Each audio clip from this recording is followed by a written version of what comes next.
So, last time, that happened.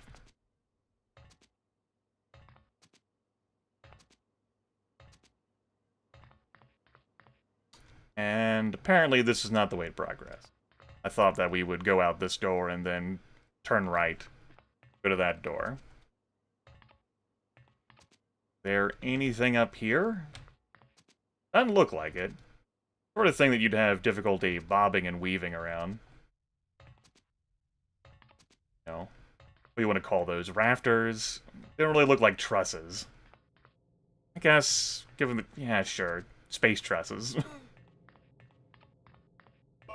This is the one that, our mercenary opponent leader came out of. I'm gonna assume there's no other path. Go this way. And if there were no other enemies down here, that'd be swell.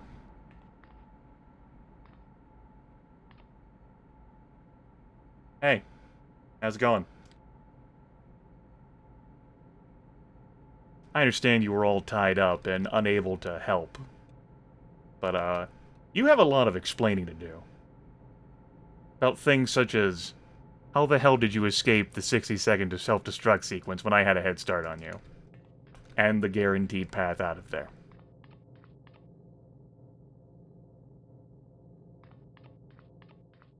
Parker, don't just stand there gawking. Hurry up! I'm gonna feel good about this.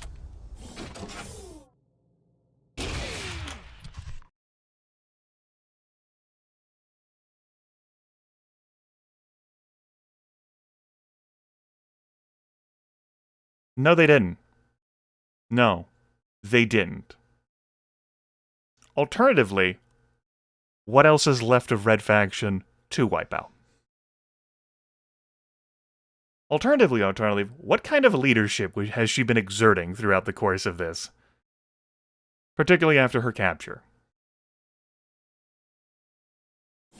Anyway, I do feel better. How about be more respectful? Set the timer on the bomb before she went up after you. There may be only seconds left.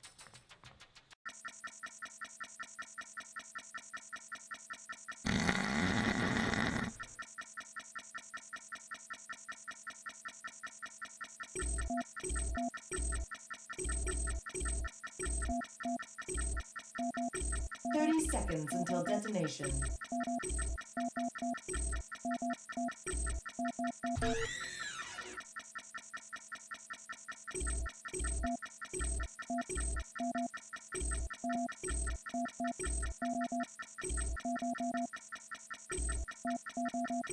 10 seconds until detonation.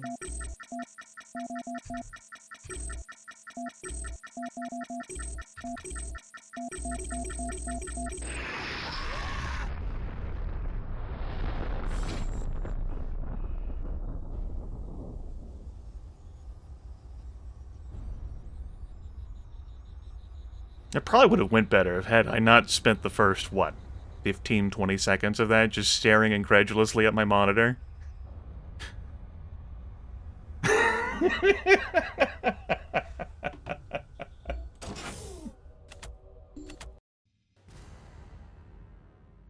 Misako set the timer on the bomb before she went up after you. There may be only seconds left. No time to untie me. Grab the circuit analyzer in my front pocket and attach it to the bomb. Feel like...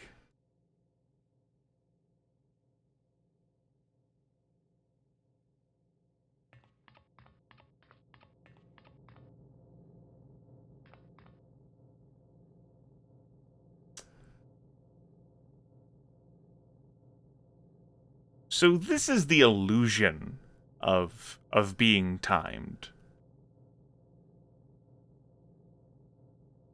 You're not warned about the bomb in advance. Like she doesn't tease about that. Second wave of transports is underway. That's what happening with, you know, the commentary back there from the Ultor announcer lady.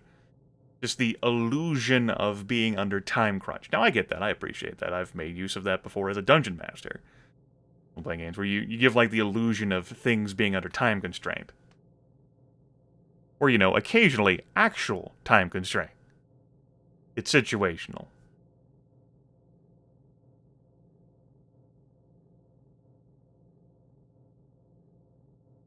But, we actually have as much time as I want to have in this particular scenario. We've had countdown timers before in this game. But I'm not actually under any rush until I start that whole fucking shindig.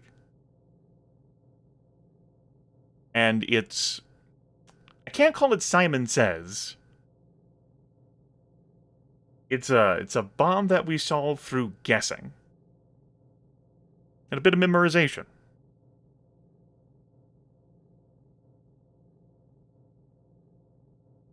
Certainly one hell of a design thing to throw in here at the end. If this is the end.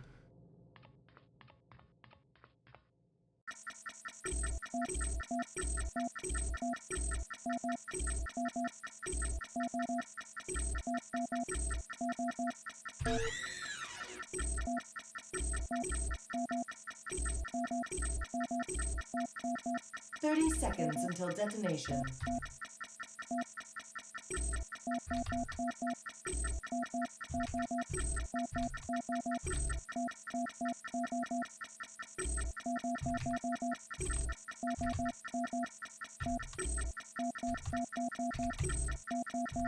"10 seconds until detonation." Had to add a little bit of extra pressure and strain there. Stop counting down. Did I disarm it?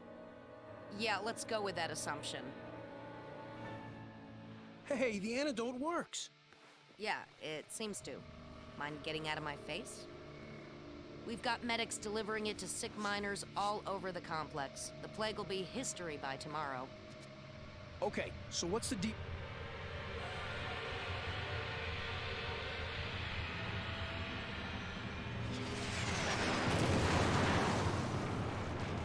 This facility is now under the command of the Earth Defense Force. Drop your weapons immediately. All armed personnel will be shot on sight. That's the rescue force you called in, Parker. They'll clean up whatever mercs are left.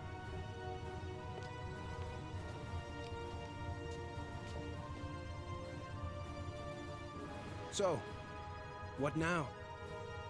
You're a hero, Parker. Relax, enjoy yourself. Start dating. Maybe look for a new job. What are you gonna do? Who knows? I won't be staying on Mars, that's for sure. Not after all this.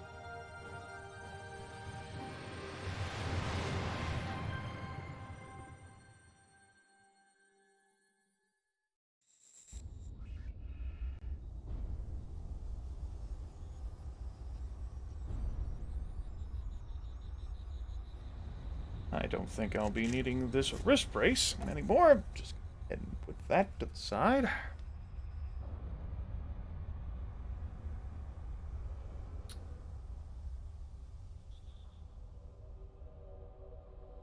So the purpose of the bomb was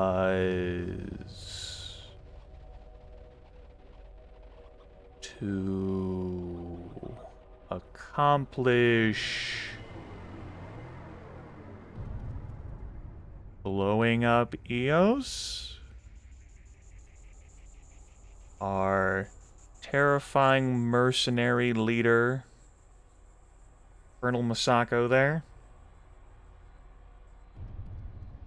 She hops in her craft to dispatch Parker and leaves the bomb there as a final fuck you to Eos, and then goes about her life. I guess. It's not like the bomb was placed in a sort of load-bearing place, and we need to resolve the bomb. I mean, who knows how powerful that ordnance was. Maybe it would have... Well, anyway. So the Earth Defense Force arrived. It's good that we resolved the Mars laser defense fields established by a mega corporation that would have taken out the EDF. And Eos there got cured of the red plague that had been clearly manifesting upon her. And Parker's gonna be a hero. I don't know how much of Red Faction's actually left. Or what really becomes of Mars. That's it. It's the game. So, I found this experience enjoyable. But, as I noted a few videos back, I kept finding myself comparing this to something I experienced in playing a different video game, which came out before 2001.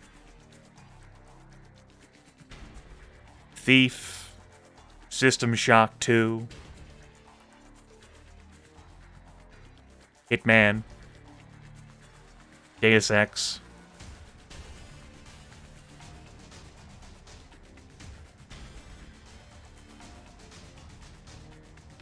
Other game comparisons came along the way.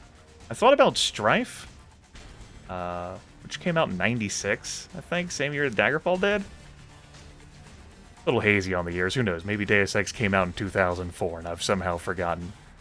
I don't think that's true given what happened with Ion Storm, but who knows, right? Daikatana. So, I found myself while playing this game thinking to myself, I could just be playing a better video game. And not, you know, a modern or semi-modern-ish release, but one that came out around the time of this game. The environmental damage, that's fun. Other games do feature that. Strife does come to mind. Weapon diversity was enjoyable, had fun with that, though it mattered much less. After the fight with Capek, really.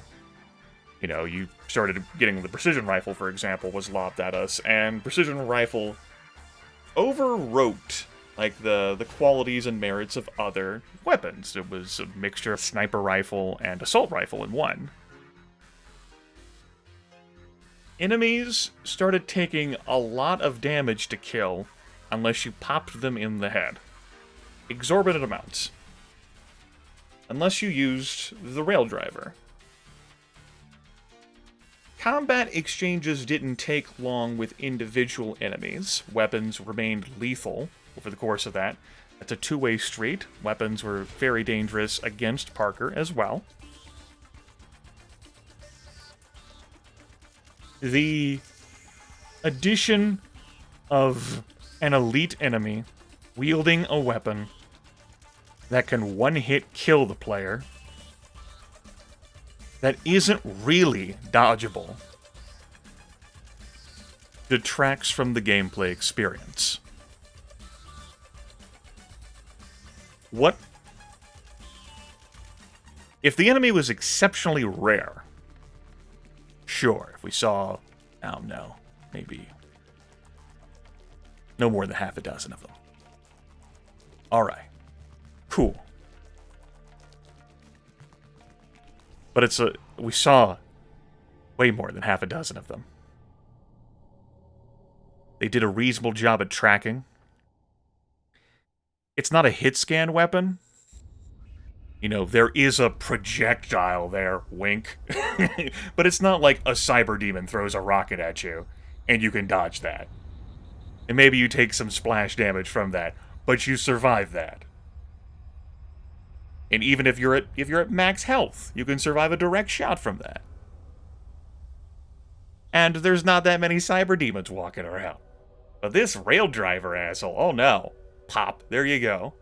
It's like, what if we took all the flexibility of the shock rifle from the Unreal Tournament games, and we made it an instant kill weapon. There's no need for a shock combo there, you just pop, there you go. I mean, then we did it to the mercenary lady after we downed her fucking nanomachine shield.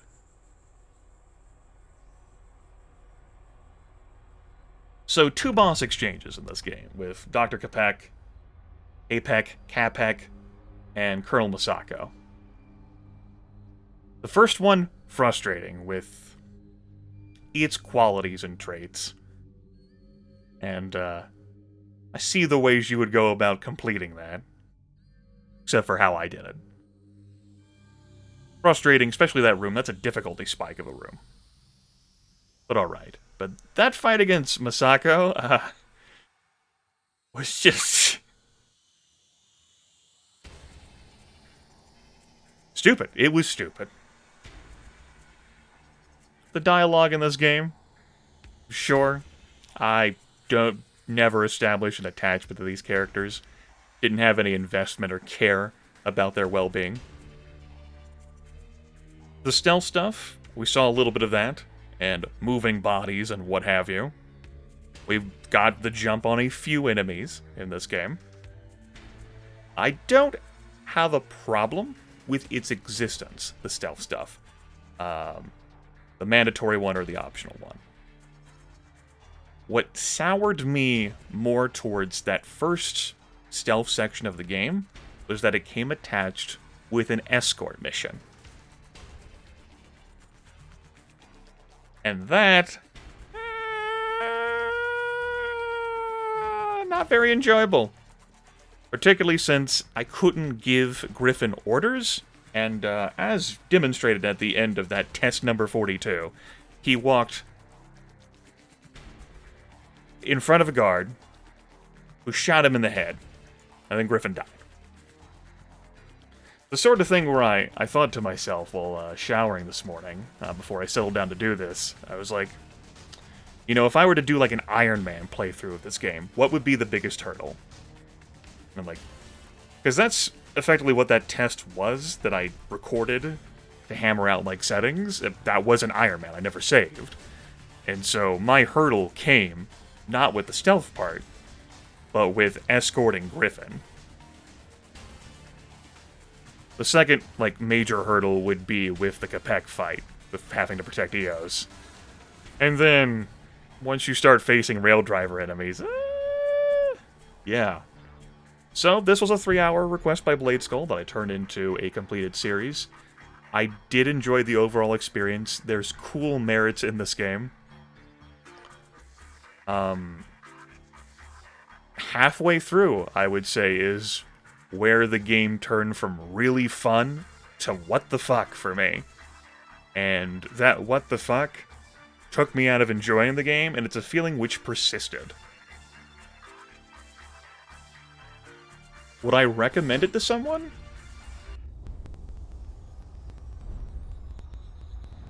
I could see that, yeah. I could see recommending this gameplay to someone. Is this an all-time favorite for me? No. It's got qualities of other video games I enjoyed and played, but... yeah. We're also having some cuts and staticky, like in the audio here. We've already watched the credits. I don't have any interest in seeing these other extras.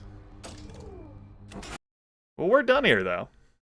Moving on. I don't fathom I'll ever play Red Faction again. And I don't have any interest in playing other Red Faction titles. Some of that was mentioned in the comments over the course of the series. I've got a little bit of experience with playing Red Faction Guerrilla with friends, and the game didn't resonate with me. Yeah, we're good. Hope you folks enjoyed it, or at least found something to enjoy over the course of our time together. And I, perchance, will find you all coming along with me in future Let's Get On With Adventures. Do I have anything pithy to say, or, like, witty right here at the end? No, I don't. Take care.